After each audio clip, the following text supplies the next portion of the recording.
తెల్ల దొరలు ఉన్నప్పుడు జనగణనలో కులగణన జరిగింది. 100 సంవత్సరాలు పూర్తి చేసుకున్న ఈ దేశంలో బలహీన వర్గాల లెక్క తేల్చినోడే లేడు. చెయ్యాలన్న ఆలోచన చేసినా అది ముందుకు సాగలేదు. 100 ఏళ్ల సమస్యను మేము ఆలోచన చేసి socio economic, education, employment, political and caste survey పకడ్బందీగా చేసి 4 కోట్ల తెలంగాణ ప్రజలలో ఎవరు ఎంతమంది ఉన్నారో పక్కాగా లెక్క కట్టి 100 ఏళ్ల సమస్యకు జనగణనలో కులగణన సమస్యను పరిష్కరించినాం. మనం చేయడం వల్ల కేంద్ర ప్రభుత్వం మీద ఇవాళ ఒత్తిడి వచ్చి 2026 సంవత్సరంలో జనగణనలో కులగణనను చేర్చాల్సిన పరిస్థితి ఈ దేశ ప్రధానమంత్రికి కల్పించి ఒక సామాజిక సమస్యకు శాశ్వత పరిష్కారాన్ని చూపించినాం. అంబేద్కర్ గారు చెప్పిండ్రు, రంగుల మేడలు, అద్దాల మేడలు, రంగుల గోడలంటే అభివృద్ధి కాదు. నిజమైన సంక్షేమం చివరి పేదవాడికి చేరినప్పుడే అభివృద్ధి జరిగినట్టని ఆ స్ఫూర్తిని తీసుకునే ఈనాడు మా పరిపాలన కొనసాగిస్తున్నాం. సమాజంలో ఉన్న రుగ్మతలను, సామాజిక సమస్యల్ని శాశ్వత పరిష్కారం దిశగా ఈరోజు మేము ముందుకు వెళ్తున్నాం. దాంట్లో భాగంగానే విద్య ఒక్కటే. ఒకనాడు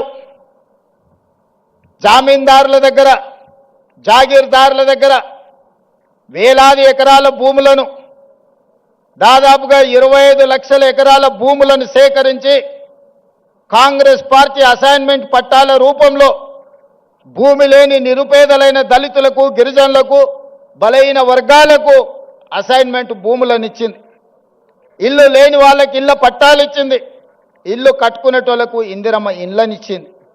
చదువుకునేటోళ్లకు ప్రభుత్వ పాఠశాలలు ఏర్పాటు చేసింది. ఇవాళ ప్రభుత్వాల దగ్గర భూములు లేవు పంచడానికి. ఉన్నది ఉన్నట్టు కుండ బద్దలు కొట్టి నేను చెప్తున్నా. ఇవాళ వాళ్ళ పేపర్లో రాస్తున్నారు, రేవంత్ రెడ్డి పంచడానికి భూములు లేవన్నాడు, చూసినావా ఆయన ఆలోచన ఎట్లుందో. నేను వాళ్ళని అడగదలుచుకున్నా, ప్రతి దళితునికి 3 ఎకరాలు ఇస్తాన్నారు, 10 ఏళ్ళు ఉన్నారు, ఎవరికన్నా ఇచ్చిర్రా? మీరు 3000 ఎకరాల ఫామ్ హౌజులు కట్టుకున్నారు, కానీ ఏ దళిత బిడ్డ కన్నా 3 ఎకరాల భూమి ఇచ్చిర్రా? ఇది ఒకటే ప్రశ్న అడగదలుచుకున్నా. ఒక ఆయనకు ఎర్రవల్లిలు ఉంటుంది, ఇంకొక ఆయనకు జన్వాడలు ఉంటుంది, ఇంకొక ఆయనకు మోయినాబాద్ దగ్గర ఉంటుంది, వాళ్ళ ఆడబిడ్డకు శంకర్పల్లి దగ్గర ఉంటుంది. 100 ఎకరాల ఫామ్ హౌజులు అయితే మీకు వచ్చినాయి, కానీ మా దళితులకు 3 ఎకరాల భూమి వచ్చిందా? సూటి ప్రశ్న. ఇంతకంటే ఎక్కువ నేను విమర్శించదలుచుకోలే. అందుకే నేను ఒకటే చెప్పిన, మేము చేసిన సిపెక్ సర్వేలో ఒక కొత్త అంశం బయటపడ్డది. వెనుకబాటుతనం గురించి ఒక ప్రశ్న ఉన్నది. వెనుకబాటుతనంలో మాకు వచ్చిన ఫీడ్బ్యాక్ ఏంటంటే, భూములు ఉన్న వాళ్ళు కూడా వెనుకబాటుతనంతో ఉన్నారు. 20 ఎకరాలు 30 ఎకరాల భూమి ఉన్న ఆసామి కూడా వెనుకబాటుతనంతో బాధపడుతున్నాడు. నేను అడిగిన, అరే 20 ఎకరాలు 30 ఎకరాలు తెలంగాణలో అంటే ఏ మూలకు పోయినా 30-40 లక్షలకి ఎకరం భూమి కదా, 10-20 కోట్ల ఆస్తుంటే వీళ్ళని ఎట్లా వెనుకబాటుతనం అంటావు అని అంటే, మా సర్వే రిపోర్ట్ ఏం చెప్పిందంటే, చదువు లేకపోవడం వల్ల వాళ్ళు వెనుకబాటుతనాన్ని అనుభవిస్తున్నారు. భూమి కాదు సమస్య, ఆ కుటుంబంలో చదువుకోకపోవడం వల్ల, ఆ కుటుంబంలో ఎవరికి చదువు లేకపోవడం వల్ల వాళ్ళు వెనుకబాటుతనంతో ఉన్నారు. వాళ్ళు పేదరికంలో లేరు, కానీ వెనుకబాటుతనంలో ఉన్నారు. పేదరికం వేరు, వెనుకబాటుతనం వేరు.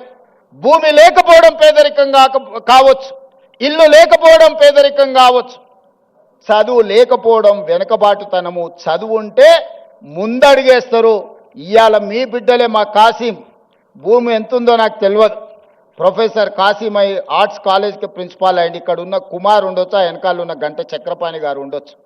వీళ్ళందరూ ఇవాళ చదువుకున్నారు కాబట్టే ఈరోజు సమాజంలో ఒక గుర్తింపు, గౌరవంతో పాటు వెనుకబాటుతనం అనే పదమే వాళ్ళ దరిదాపుల్లో రాకుండా ఉన్నది.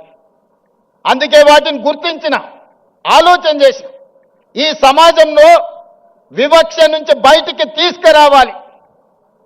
వివక్ష అనేది గ్రామాల నుంచి పారద్రోలాలి అనంటే, వెనుకబాటుతనాన్ని నిర్మూలించాలి అనంటే, ప్రతి మారుమూల ప్రాంతంలో విద్యా అవకాశాలు పెంచాలి. ఆనాడు పండిట్ జవహర్లాల్ నెహ్రూ గారు ఎడ్యుకేషన్, ఇరిగేషన్ ప్రాధాన్యత ఉంటే, ఈనాడు అదనంగా కమ్యూనికేషన్ కూడా మనం యాడ్ చేసినాం. సోనియా గాంధీ గారు రైట్ టు ఎడ్యుకేషన్ యాక్ట్ తీసుకొచ్చారు. నేను ఇవాళ టీచింగ్ స్టాఫ్ ఇక్కడ ఉన్న మిత్రులందరికీ నా మనసులో ఉన్న ఆవేదనను నేను మీకు చెప్పదలుచుకున్నా.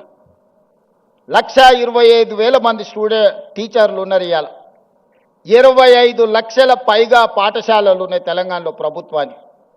ఆ పాఠశాలల్లో 18 లక్షల మంది విద్యార్థులు చదువుకుంటారు. కానీ ప్రైవేట్లో 11 లక్షల పాఠశాలలే ఉంటే 11,000 పాఠశాలలే ఉంటే 33 లక్షల మంది విద్యార్థులు చదువుకుంటున్నారు. మరి ఎంఏ బిఎడ్ చదువుకున్న ప్రభుత్వ పాఠశాలల్లో టీచర్లుండి 25,000 పైగా పాఠశాలలుంటే ప్రభుత్వ పాఠశాలలో ఎందుకు విద్యార్థులు తక్కువ ఉన్నారు? టీచర్లు ఉన్న దగ్గర పిల్లలు లేరు, పిల్లలు ఉన్న దగ్గర టీచర్లు లేరు. ఇట్లాంటి సమస్యలు ఎందుకు వస్తున్నాయి అని మేము చూసినాం. విద్య అందుబాటులో ఉంది, కానీ నాణ్యమైన విద్య లేదు. ఈరోజు సమాజానికి విద్య సమస్య కాదు, నాణ్యమైన విద్య సమస్య. ఇవాళ ఇంజనీర్లకు కొదవలేదు, సర్టిఫికెట్లు ఉన్న ఇంజనీర్లు ఉన్నారు, కానీ వాళ్ళకు అవసరమైన నైపుణ్యం లేదు. అందుకే క్వాలిటీ ఎడ్యుకేషన్ స్కిల్స్ ఇవాళ విద్యార్థులకు ఇవ్వాలి అని నాణ్యమైన విద్య కోసం, సాంకేతిక నైపుణ్యం కోసం ఈరోజు మనము కష్టపడాల్సిన అవసరం ఉన్నది. ఇక్కడున్న టీచింగ్ స్టాఫ్నైనా ఇక్కడున్న పరిపాలకులైనా నా సూచన ఒక్కటే, విద్య ఒక్కటే మన జీవితాలలో మార్పు తెస్తుంది. విద్య ఒక్కటే మన జీవితాలలో వెలుగును తెస్తుంది. విద్య ఒక్కటే మనల్ని వెనుకబాటు తనాన్ని నుంచి బయటికి తీసుకొస్తుంది. విద్య ఒక్కటే మన ఆత్మ గౌరవాన్ని పెంచుతుంది. విద్య ఒక్కటే మన తల్లిదండ్రుల కళ్ళలో ఆనందాన్ని, వెలుగులను నింపుతుంది.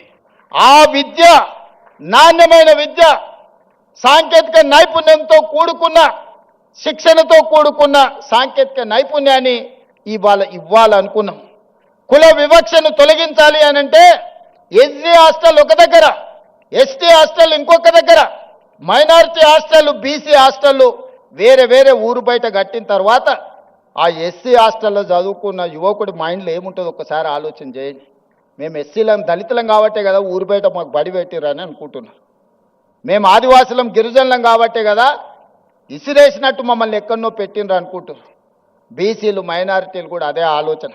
అందుకే ఈ వివక్ష పోవాలి, మనందరం మనుషులుగా కలిసి ఉండాలి, మనలో మానవత్వము నిండాలి అని అంటే వీటిని తొలగించాలి, కులం అనే అడ్డుగోడల్ని తొలగించాలి.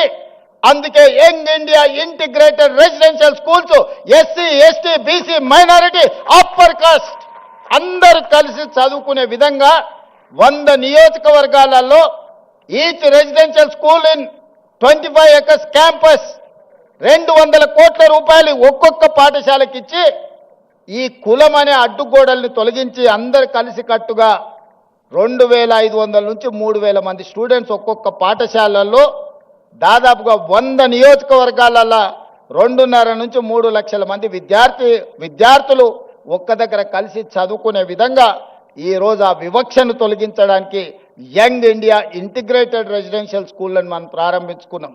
ఈ పేరు ఎక్కడి నుంచి అని మీరు అనుకోవచ్చు. యంగ్ ఇండియా ఈ పేరు నాది కాదు, ఈ పేటెంట్ రైట్ మహాత్మా గాంధీ.